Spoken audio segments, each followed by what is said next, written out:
ಬಂದಾಗ ಅದು ಇಲ್ಲೀಗಲ್ ಆಗಿ ಬರ್ತಿದೆ ಅಂತೇಳಿ ಮಾಹಿತಿಯನ್ನು ಮತ್ತೆ ಅದಕ್ಕೆ ಅದು ಬೇರೆ ಅಂದರೆ ಕಲಬೆರಕೆ ಮಾಂಸ ಇದೆ ಅಂತ ನಮಗೆ ಮಾಹಿತಿ. ಆ ಮಾಹಿತಿ ಮೇರೆಗೆ ನಾವು ಅಲ್ಲಿ ಬಂದಾಗ ಅಲ್ಲಿ ನಾವು ಬರೋದಕ್ಕೆ ಮುಂಚೆನೇ ಮಾಧ್ಯಮವೂ ಇತ್ತು, ಜೊತೆಯಲ್ಲಿ ಪೊಲೀಸ್ ಕೂಡ ಅಲ್ಲೇ ಇತ್ತು ಹೊಯ್ಸಳರು.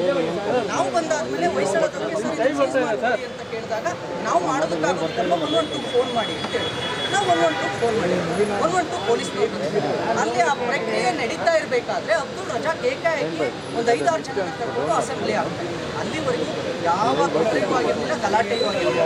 ಅಬ್ದುಲ್ ರಜಾಕ್ ಏಕಾಏಕಿ ಬಂದು ಈ ಮಾಂಸ ನಮ್ಮದು ನಾವು ಓಪನ್ ಮಾಡಕ್ಕೆ ಬಿಡಲ್ಲ ಅಂತಾರೆ. ಯಾಕೆ ಬಿಡಲ್ಲ, ಅದ್ರೊಳಗೆ ಏನಿದೆ ಅಂತ ಕೇಳ್ತೀವಿ. ನೋಡಿ, ಕಲಬೆರಕೆ ಮಾಂಸ ಇದೆ ಅಂತ ನಾವು ಈಗಾಗಲೇ ಹೇಳ್ತಾ ಇರೋದು. ಇಷ್ಟೆಲ್ಲ ಆದ್ಮೇಲೆ ಫುಡ್ ಇನ್ಸ್ಪೆಕ್ಟರ್ ಪೆನ್ಡ್ರೈವ್ ನನ್ನ ಇದೆ.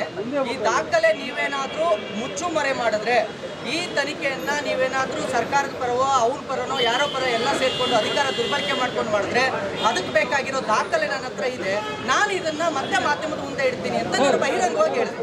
ಅದಾದ ಸೆಕೆಂಡಿಗೆ ನನಗೆ ಪೊಲೀಸರು ತಮ್ಮ ವ್ಯಾನಿಗೆ ತುಂಬಿಕೊಂಡು ಅಲ್ಲಿಂದ ಸೀದಾ ತಗೊಂಡೋಗಿ ನನ್ನ ಕಾಲು ಆಲ್ರೆಡಿ ಪೆಟ್ಟಾಗಿದೆ.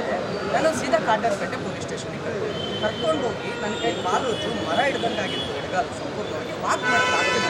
ಸರ್, ನನ್ನ ಕೈಲಿ ನಡೆಯೋಕ್ಕಾಗ್ತಿಲ್ಲ ಅಂತ ನಾಟಕ ಆಡಬೇಡ ಸೂ ಮಗನೆ ಅಂತ ಹೇಳಿ ಇಳಿದು ನನ್ನ ಎಳ್ಕೊಂಡು ಹೋಗಿದ್ದು. ಸರ್, ಲಿಟ್ರಲಿ ನನ್ನ ಎಳ್ಕೊಂಡು ಹೋಗಿದ್ದಾರೆ, ಕರ್ಕೊಂಡಲ್ಲ, ಎಳ್ಕೊಂಡು ಹೋಗಿ ಲೆಫ್ಟ್ ಸೈಡಲ್ಲಿ ರೈಟ್ ಸೈಡಿಗೆ ಪಕ್ಕಕ್ಕೆ ಒಂದು ಕೋಣ ಇದೆ, ಅದ್ರೊಳಗೆ ಹಾಕೊಂಡಿದ್ದೆ.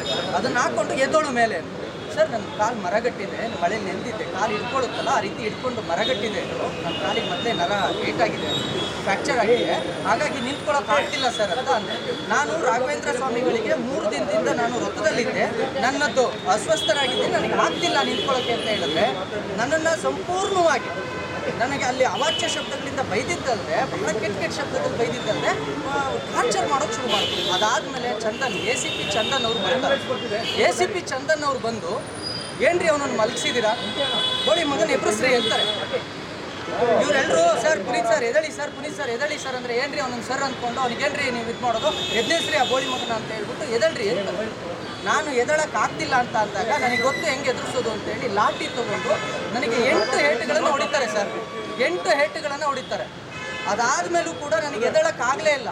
ಅದಾದಮೇಲೆ ಜುಟ್ಟು ಮತ್ತು ಇದನ್ನು ಇಟ್ಕೊಂಡು ಗಟ್ಟಿಯಾಗಿ ಮೇಲೆತ್ತಿ ನನ್ನ ಬಟ್ಟೆಯನ್ನು ಸಂಪೂರ್ಣವಾಗಿ ಬಿಚ್ಚಿ ಸರ್, ನಾನು ಆ್ಯಕ್ಚುಲಿ ಅವರು ಹೇಳಿದ್ರು ಇದನ್ನು ಮಾಧ್ಯಮದ ಮುಂದೆ ನಿಮ್ಮ ಕೈಲಿ ಹೇಳ್ಕೊಳಕ್ಕಾಗುತ್ತಾ, ನಿನ್ನ ಮರ್ಯಾದೆನೇ ಹೋಗೋದು ಅಂತ. ನಾನು ಮರ್ಯಾದೆ ಹೋಗಲ್ಲ ಸರ್, ನಾನು ಒಬ್ಬ ಹಿಂದೂ ಕಾರ್ಯಕರ್ತನಿದ್ದೀನಿ. ಇದು ನನ್ನ ಒಬ್ಬನ ಮೇಲಲ್ಲ, ಯಾವ ಹಿಂದೂ ಕಾರ್ಯಕರ್ತರ ಮೇಲೆ ಆಗಿದೆಯೋ ಅವರು ಬಹಿರಂಗವಾಗಿ ಹೇಳ್ಕೊಳ್ಳೋದಕ್ಕೆ ಭಯ ಪಡ್ತಿದ್ದಾರೆ, ಮರ್ಯಾದೆ ಹೋಗುತ್ತೆ ಅಂತ. ಖಂಡಿತವಾಗಿಯೂ ನಮ್ಮ ಮರ್ಯಾದೆ ಹೋಗೋದಿಲ್ಲ. ಅವರು ಪೊಲೀಸು, ಅವರಿಗೆ ಹಕ್ಕಿದೆ. ನಾವಲ್ಲಿ ಏನೂ ಮಾಡೋಕ್ಕಾಗದಂಥ ನಿಸ್ಸಹಾಯಕರಾಗಿದ್ದೀವಿ ಹೋರಾಟಗಾರರು. ನನ್ನ ಸಂಪೂರ್ಣ ಬಟ್ಟೆ ಬಿಚ್ಚಿ ಸರ್, ಒಂದು ನಿಮಿಷ, ನನ್ನ ಸಂಪೂರ್ಣ ಬಟ್ಟೆ ಬಿಚ್ಚಿ ಅಂಡರ್ವೇರ್ ಕೂಡ ಬಿಚ್ಚಿದ್ದಾರೆ ಸರ್, ಪೂರ್ತಿ ನಗ್ನವಾಗಿ ಮಾಡಿದ್ದಾರೆ. 30 ನಿಮಿಷಗಳವರೆಗೂ ನಾನು ನಗ್ನವಾಗೇ ಇದ್ದೀನಿ. ಅದಾದಮೇಲೆ ಬಟ್ಟೆ ಹಾಕು ಅಂತ ಹೇಳಿದ್ರು, ನಾನು ಹಾಕ್ಕೊಳ್ಳಲ್ಲ ಸರ್ ಅಂದೆ. ಅವರೇ ನನಗೆ ಬಟ್ಟೆ ಹಾಕಿ, ಕೊನೆಗೆ ಅವರೇ ನನಗೆ ಬಟ್ಟೆ ಹಾಕಿ ನಾನು ಸಂಪೂರ್ಣ ಅಸ್ವಸ್ಥ ಆದಮೇಲೆ ಸರ್, ಪೆನ್ಡ್ರೈವಲ್ಲಿ ಆ ಮಾಂಸ ಎಲ್ಲಿಂದ ಬರ್ತಾ ಇತ್ತು, ಹೇಗೆ ಬರ್ತಾ ಇತ್ತು, ಅದು ಹೇಗೆ ಇಲ್ಲಿಗಲ್ ಅನ್ನೋ ಸಂಪೂರ್ಣ ಮಾಹಿತಿ ಇತ್ತು. ಅದು ಚಂದನ್ ಸರ್ ಹತ್ರ ಇದೆ ಸರ್. ಇಲ್ಲಿ ಬಂದ ತಕ್ಷಣ ಅರೆಸ್ಟ್ ಮಾಡ್ಕೊಂಡು ಹೋಗ್ಬೋದು. ಈಗ ನಾವು ಕಮಿಷನರ್ ಹೋಗ್ತಾ ಇದೀವಿ.